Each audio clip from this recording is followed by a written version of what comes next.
출애굽기 22장. 어떤 사람이 소나 양을 훔쳐서 잡거나 팔면 소 한 마리에 소 5마리, 양 한 마리에 양 4마리로 갚아야 한다. 만약 도둑이 어느 집에 들어가다가 잡혀서 맞아 죽었으면 피 흘린 것이 아니다. 그러나 해 뜬 후에 일어난 일이면 그는 피 흘린 것이다. 도둑은 반드시 제대로 된 보상을 해야 하고, 만약 가진 게 없으면 훔친 것을 보상하기 위해 자기 몸이라도 팔아야 한다. 만약 훔친 것이 소든 낙이든 양이든 그 손 안에 살아있는 것이 발견되면 그는 2배로 갚아야 한다. 밭이나 포도원에서 가축들이 꼴을 먹다가 남의 밭에 가서 꼴을 먹게 되면 자기 밭이나 포도원의 가장 좋은 것으로 보상해 주어야 한다. 불이 나서 가시덤불에 옮겨붙어 곡식단이나 자라고 있는 작물이나 밭 전체를 태우면 불을 놓은 사람은 보상을 해야 한다. 이웃에게 돈이나 물건을 잘 보관해 달라고 맡겼는데 그 집에서 그것들을 도둑 맞을 경우 그 도둑이 잡히면 2배로 갚아야 한다. 그러나 도둑이 잡히지 않으면 그 집 주인이 재판장 앞에 가서 그 이웃의 물건에 손을 댔는지 여부를 판결받아야 한다. 소나 낙이나 양이나 옷이나 그 밖에 잃어버린 물건에 대해 누군가 서로 내 것이라고 주장하는 모든 불법적 행태에 있어서는 양쪽이 모두 그 사건을 가지고 재판장 앞에 나와야 할 것이다. 재판장이 유죄를 선고하는 사람은 그 이웃에게 2배로 갚아야 한다.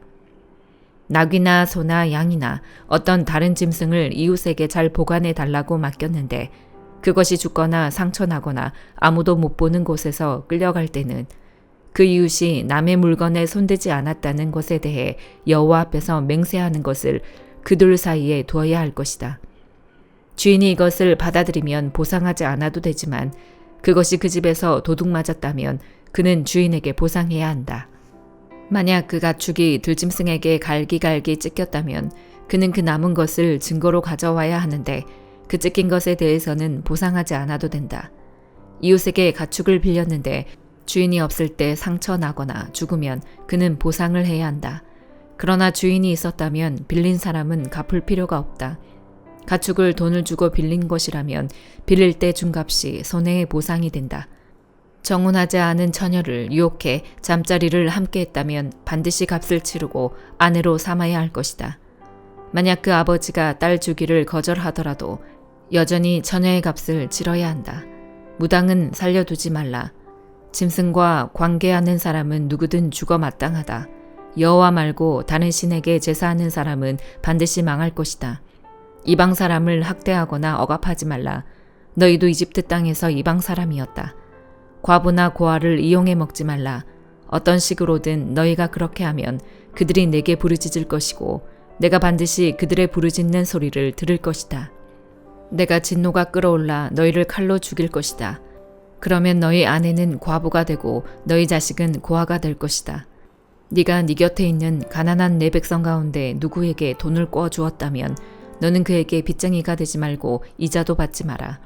네가 만약 담보물로 네 이웃의 외투를 가져왔다면 해가 지기 전에 돌려주어라. 그 외투는 그에게 있어 몸을 가릴 만한 하나밖에 없는 옷이니 그가 무엇을 덮고 자겠느냐. 그리하여 그가 내게 부르짖으면 내가 들을 것이다. 나는 자비롭기 때문이다. 하나님을 모독하지 말고 네 백성들의 지도자를 저주하지 마라. 너는 처음 익은 열매와 처음 짠 즙을 드리는데 시간을 끌지 말고 네 아들 가운데 장자를 내게 바쳐라. 네 소와 양도 그렇게 하여라. 7일 동안은 그 어미와 함께 지내게 하고 8일째는 내게 바쳐라. 너희는 내 거룩한 백성들이다. 그러니 들짐승에게 찢긴 짐승의 고기는 먹지 말고 개에게 던져주라. 요한복음 1장. 태초에 말씀이 계셨습니다. 그 말씀은 하나님과 함께 계셨고 그 말씀은 하나님이셨습니다. 그분은 태초에 하나님과 함께 계셨습니다. 모든 것이 그분을 통해 지음받았으며 그분 없이 된 것은 아무것도 없었습니다. 그분 안에는 생명이 있었습니다. 그 생명은 사람들의 빛이었습니다. 그 빛이 어둠 속에서 비추고 있지만 어둠은 그 빛을 깨닫지 못했습니다. 하나님께서 보내신 사람이 있었습니다. 그 이름은 요한이었습니다. 요한은 그 빛에 관해 증언하러 온 증인이었는데 이는 그를 통해 모든 사람이 믿게 하려는 것이었습니다. 요한 자신은 그 빛이 아니었습니다. 그는 다만 그 빛에 대해 증언하기 위해 온 것입니다. 참 빛이 있었습니다. 그 빛이 세상에 와서 모든 사람을 비추었습니다. 그분이 세상에 계셨고 그분이 세상을 지으셨지만 세상은 그분을 알아보지 못했습니다. 그분이 자기 땅에 오셨지만 그분의 백성들이 그분을 받아들이지 않았습니다. 그러나 그분을 영접한 사람들, 곧 그분의 이름을 믿는 사람들에게는 하나님의 자녀가 될 권세를 주셨습니다. 이 사람들이 하나님의 자녀로 태어난 것은 혈통이나 육정이나 사람의 뜻으로 된 것이 아니라 하나님의 뜻으로 된 것입니다. 그 말씀이 육신이 돼 우리 가운데 계셨기에 우리는 그분의 영광을 보았습니다. 그것은 은혜와 진리가 충만한 아버지의 독생자의 영광이었습니다. 요한은 그분에 대해 증언해 외쳤습니다. 내가 전에 내 뒤에 오시는 그분이 나보다 앞선 것은 나보다 먼저 계셨기 때문이다 라고 말했는데 그분이 바로 이분이시다. 그분의 충만함으로부터 우리 모두는 분에 넘치는 은혜를 받았습니다. 율법은 모세를 통해 주셨지만 은혜와 진리는 예수 그리스도를 통해 왔습니다. 지금까지 아무도 하나님을 본 사람이 없었습니다. 그러나 아버지 품에 계시는 독생자께서 하나님을 알려주셨습니다. 예루살렘의 유대 사람들이 제사장들과 레위 지파 사람들을 보내 당신은 누구시오? 라고 요한의 정체를 물었을 때 요한이 한 증언은 이렇습니다. 그는 거절하지 않고 고백했습니다. 나는 그리스도가 아니요. 그들이 물었습니다. 그러면 당신은 누구요? 엘리야요? 요한이 대답했습니다. 아니요. 그러면 그 예언자요? 그가 대답했습니다. 아니요. 그러자 그들이 말했습니다. 그러면 도대체 당신은 누구요? 우리를 보낸 사람들에게 가서 대답할 말을 좀 해주시오. 당신은 자신을 누구라고 생각하오? 요한은 예언자 이사야의 말로 대답했습니다. 나는 주를 위해 길을 곱게 하라고 광야에서 외치는 사람의 소리요. 보냄을 받은 유대 사람들 중에는 바리새파 사람들이 보낸 이들이 있었습니다. 그들이 요한에게 질문했습니다. 당신이 그리스도도 아니고 엘리야도 아니고 그 예언자도 아니라면 어째서 세례를 주시오? 요한이 대답했습니다. 나는 물로 세례를 주지만 여러분 가운데 여러분이 알지 못하는 한 분이 서 계시오. 그분은 내 뒤에 오시는 분인데 나는 그분의 신발끈을 풀 자격도 없소. 이 일은 요한이 세례를 주던 곳 요단강 건너편 베다니에서 있었던 일입니다. 다음날 요한은 예수께서 자기에게 다가오시는 것을 보고 말했습니다. 보시오, 세상 죄를 지고 가시는 하나님의 어린 양이십니다. 내가 전에 내 뒤에 오시는 분이 나보다 앞선 것은 그분이 나보다 먼저 계셨기 때문이다라고 말했던 분이 바로 이분이십니다. 나도 이분을 알지 못했습니다. 그러나 내가 와서 물로 세례를 주는 까닭은 바로 이분을 이스라엘에게 알리기 위해서입니다. 그리고 요한은 또 이렇게 증언했습니다. 나는 성령이 하늘에서 비둘기같이 내려와 그분 위에 머무는 것을 보았습니다. 나도 이분이 그분인 줄 알지 못했습니다. 그러나 물로 세례를 주라고 나를 보내신 분이 어떤 사람에게 성령이 내려와 머무는 것을 네가 보게 되면 그가 바로 성령으로 세례를 줄 분임을 알라고 일러주셨습니다. 그런데 나는 그것을 보았습니다. 그래서 이분이 하나님의 아들이라고 증언하는 것입니다. 다음날 요한은 자기 두 제자와 함께 다시 그곳에 서 있다가 예수께서 지나가시는 것을 보고 말했습니다. 보라, 하나님의 어린 양이시다. 그 말을 듣고 요한의 두 제자가 예수를 따라갔습니다. 예수께서 뒤를 돌아 그들이 따라오는 것을 보고 물으셨습니다. 무엇을 원하느냐? 그들이 말했습니다. 랍비여, 어디에 머물고 계십니까? 랍비는 선생이라는 뜻입니다. 예수께서 대답하셨습니다. 와서 보라. 그래서 두 제자는 가서 그분이 계시는 곳을 보고 그날 그분과 함께 지냈습니다. 때는 오후 4시쯤이었습니다. 요한의 말을 듣고 예수를 따라간 두 사람 중 한 사람은 시몬 베드로의 동생 안드레였습니다. 안드레는 가장 먼저 자기 형 시몬을 찾아가 말했습니다. 우리가 메시아를 만났다. 메시아는 그리스도라는 뜻입니다. 그리고 그는 시몬을 예수께 데려왔습니다. 예수께서 시몬을 보고 말씀하셨습니다. 너는 요한의 아들 시몬이구나. 이제 너는 게바라고 불릴 것이다. 게바는 베드로라는 뜻입니다. 다음날 예수께서 갈릴리로 떠나시려다 빌립을 만나 말씀하셨습니다. 나를 따라라. 빌립도 역시 안드레와 베드로처럼 베세다 마을 출신이었습니다. 빌립은 나다나엘을 찾아가 말했습니다. 모세가 율법에 기록했고 예언자들도 기록했던 그분을 우리가 만났소. 그분은 요셉의 아들 나사렛 예수시요. 나다나엘이 물었습니다. 나사렛에서 무슨 선한 것이 나오겠는가? 빌립이 말했습니다. 와서 보시오.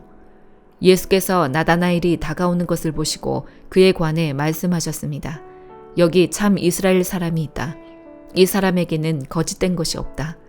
나다나엘이 물었습니다. 어떻게 저를 아십니까? 예수께서 대답하셨습니다. 빌립이 너를 부르기 전 네가 무화과 나무 아래에 있을 때에 내가 보았다. 그러자 나다나엘이 대답했습니다. 라비여, 당신은 하나님의 아들이시며 이스라엘의 왕이십니다. 예수께서 그에게 말씀하셨습니다. 내가 무화과 나무 아래에 있던 너를 보았다고 해서 믿느냐? 이제 그보다 더 큰 일도 보게 될 것이다. 그리고 예수께서 덧붙여 말씀하셨습니다. 내가 진실로 진실로 너희에게 말한다. 너희는 하늘이 열리고 하나님의 천사들이 인자 위에서 오르락 내리락 하는 것을 보게 될 것이다. 욥기 40장. 여호와께서 또 욥에게 말씀하셨습니다. 전능자와 싸운다고 그를 가르치겠느냐? 하나님을 나무라는 사람아, 대답해 보아라. 그러자 욥이 여호와께 대답했습니다. 보십시오. 저는 보잘것없는 사람입니다. 제가 어떻게 주께 대답하겠습니까? 손으로 입을 막을 뿐입니다. 한 번 내가 말했었지만 대답하지 않을 것이며 2번 말했지만 다시는 하지 않겠습니다. 그러자 여호와께서 회오리 바람 가운데서 욥에게 말씀하셨습니다. 너는 이제 대장부처럼 허리를 동여매어라. 내가 너에게 물을 테니 너는 대답하도록 하여라. 네가 내 판결을 무너뜨리겠느냐? 네가 나를 비난해서 의롭게 되려느냐?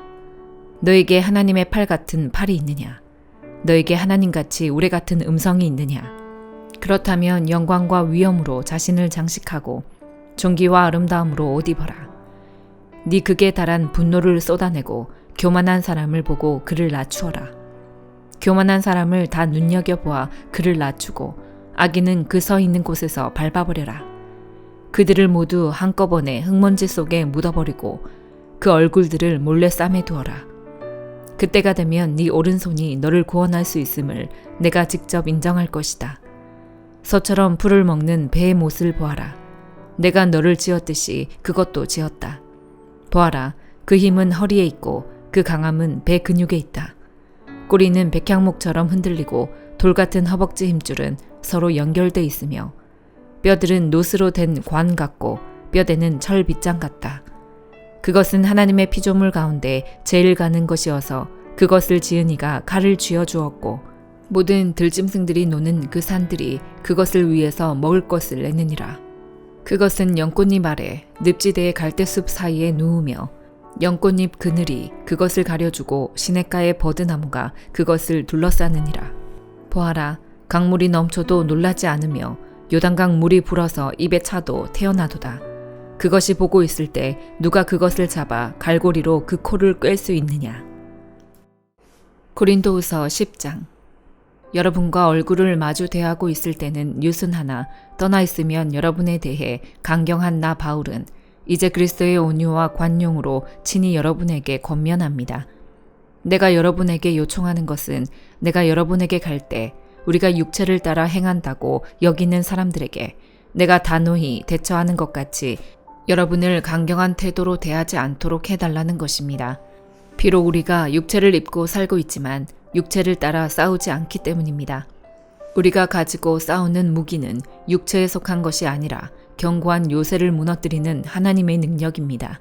우리는 모든 궤변을 무너뜨리고 하나님을 아는 지식을 대적해서 스스로 높아진 모든 주장을 무너뜨리고 모든 생각을 사로잡아 그리스도께 복종시킵니다. 이와 더불어 우리는 여러분의 순종이 온전하게 됐을 때 모든 순종치 않는 사람들을 벌하기 위해 준비하고 있습니다. 여러분의 눈앞에 있는 것들을 보십시오. 만일 어떤 사람이 자기 자신이 그리스도께 속한 사람이라고 확신한다면 그가 그리스도께 속한 것처럼 우리도 또한 그러하다는 것을 생각하게 하십시오.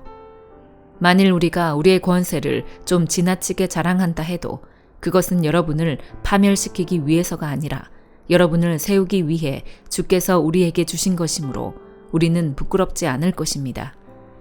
나는 편지로 여러분을 두렵게 하려는 것처럼 보이고 싶지 않습니다. 어떤 사람들은 말하기를 그의 편지들은 무게가 있고 힘이 있으나 직접 대해보면 약하고 말도 시원치 않다라고 말합니다. 그러나 이런 사람들은 떠나 있을 때 편지로 보는 그 모습이 함께 있을 때 행하는 행동 그대로인 것을 알아야 합니다. 우리는 자화자찬하는 사람들의 아류가 되거나 그런 사람들과 비교하려 하지 않습니다. 그들은 자기들끼리 재고 자기들끼리 비교하니 지혜롭지 못합니다. 그러나 우리는 정도 이상으로 자랑하지 않고 오직 하나님께서 정해주신 분량의 범위 안에서 자랑하려고 합니다. 우리의 자랑은 곧 우리가 여러분에게까지 다다른 정도입니다. 우리는 여러분에게 가지 못할 사람들로서 스스로 과신해 나아갔던 것이 아닙니다. 우리는 그리스도의 복음 안에서 여러분에게까지 갔던 것입니다. 또한 우리는 다른 사람의 수고를 가지고 분량밖에 자랑을 하는 것이 아닙니다. 다만 우리가 바라는 것은 여러분의 믿음이 자라남으로 우리의 활동 영역이 여러분 가운데서 크게 확대되는 것입니다.